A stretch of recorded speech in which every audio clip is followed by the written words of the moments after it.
अस्सलाम वालेकुम। क्लास आज हम फेस परसेप्शन पढ़ेंगे।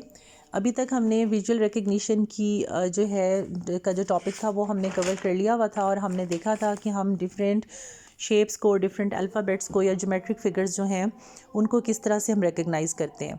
हमने ये पढ़ा था कि हम जो है इस तरह के जो सारे विजुअल ऑब्जेक्ट्स हैं इनको पहले हम परसीव करते हैं, फिर हमारी जो प्रीवियस मेमोरी होती है उसमें फ़िट इन करके तो उसको हम रिकग्नाइज़ कर लेते हैं। अब बात हो रही है फेस रिकग्निशन की।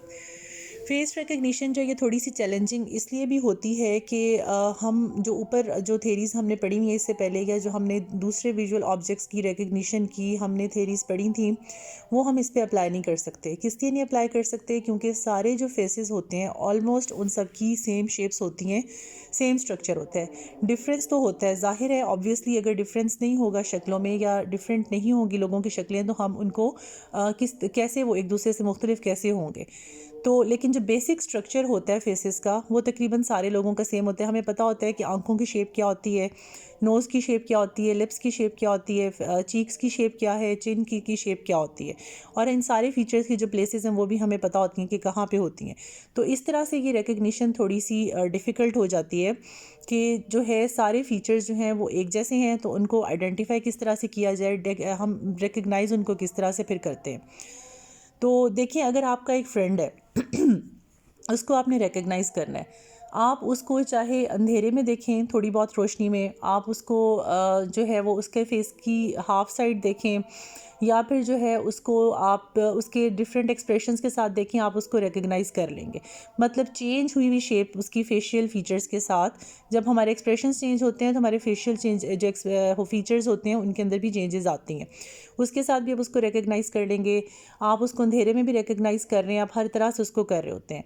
तो हमने अब ये देखना है कि कौन सा जो है प्रोसेस इसके पीछे जो है वो काम कर रहा होता है। डिफरेंट रिसर्चेस जो थी वो इसके ऊपर हुई हैं, फेस रिकग्निशन वर्सेस जो है रिकग्निशन ऑफ अदर ऑब्जेक्ट्स, और इसमें जो है कुछ स्टडीज़ जो है उनको हम अब पढ़ेंगे। साइकोलॉजिस्ट का ये मानना है कि जो फेस रिकग्निशन है ये मोस्ट स्पेशल परसेप्शन है और सोशली मोस्ट सिग्निफिकेंट है। एक स्टडी हुई थी जिसमें इन्फेंट्स को ह्यूमन फोटोग्राफ्स दिखाए गए थे और दूसरे जो थे विजुअल ऑब्जेक्ट्स जो थे वो दिखाए गए थे। तो ये फाइंड आउट किया गया था कि जो ह्यूमन फोटोग्राफ्स थे, इन्फेंट्स उनको ज़्यादा ट्रैक कर रहे थे as compare to the other objects. ठीक है। और इसके बाद एक और स्टडी हुई थी जिसमें ये देखा गया था कि हम जो है फेशियल रिकग्निशन के दौरान हम जब पूरे फेस को देखते हैं या फेशियल फीचर्स को पूरे फेस के कॉन्टेक्स्ट में हम देख रहे होते हैं, तो हम उनको ज़्यादा एक्यूरेटली और ज़्यादा इजीली और ज़्यादा स्पीडीली हम उनको रिकग्नाइज़ कर लेते हैं एज़ कम्पेयर्ड टू जब हमें आइसोलेट करके या अलहदा से उन्हीं फेशियल फीचर्स को दिखाया गया जाता है। रिकग्नाइज़ तो हम उनको कर लेते हैं। अक्सर आपने ये गेम्स भी देखी होंगी ना कि इसमें ऐसा होता है कि आपको फेस दिखाया जाता है कि जी किसका फेस है, आप बड़ी जल्दी उसको पहचान लेते हैं। ज़्यादातर आपको सेलिब्रिटीज़ का या फिर ऐसे लोगों का फेसेस दिखाए जाते हैं जो पब्लिक फिगर्स होते हैं, जिनको आप जानते होते हैं। और फिर इसी गेम का एक पार्ट होता है जिसमें आपको फेस के पार्ट्स दिखाए जाते हैं, डिफरेंट पार्ट्स। लाइक आपको फोरहेड दिखा के पूछेंगे फोरहेड किसके है, नोज़ दिखा के पूछा जाएगा नोज़ किसके है, लिप्स दिखा के पूछे जाएंगे कि लिप्स किसके हैं। तो इसमें जो है पूरा फेस जब दिखाया जाता है तो उसमें आप उन फीचर्स को जल्दी जो है और ज़्यादा एक्यूरेटली रिकग्नाइज़ कर लेते हैं एज़ कम्पेयर टू जब आइसोलेट करके ये सारे फीचर्स आपको दिखाए जाते हैं। अब एक और स्टडी हुई थी, उसमें जो है वो ये देखा गया था कि इसी के साथ वो थी इसी उसके बैकग्राउंड में की गई थी फेशियल फीचर्स को मतलब होल के कॉन्टेक्स्ट में देखने के उसमें। तो उसमें ये हुआ था कि जो है हाउसेस के डिफरेंट फीचर्स जो हैं वो आइसोलेट करके भी दिखाए गए थे और वो पूरे हाउस के साथ भी दिखाए गए थे।